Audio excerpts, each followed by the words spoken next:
Қайырлы күн баршаңызға. Бүгін осындай өте дәмді салат жасайтын боламыз. Ол үшін бізге керегі авокадо. Авокадоны аламыз, екіге бөліп, осылай жаңғағын алып, сыртын қасықтың көмегімен осылайынан алып тастаймыз.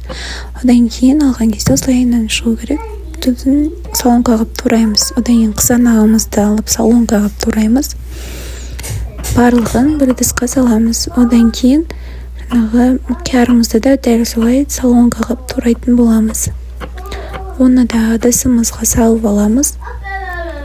Одан кейін сырды осылайынан тура видеодағындай, одан кейін осында терканың көмегімен осылайынан кесіп алсаңыздар да болады. Одан кейін авокадоны барлығын бір тарелкаға салып, лимонды, бұрышты және де чеснок, май қосып барлығын біріккенше араластырамыз. Араластырып, тарелкамызға салып, одан кейін үстінен апельсиннің қабығын, сыртын жуып, қабығын осылайынан теркамен өткізсеңіздер болады. Ас болсын.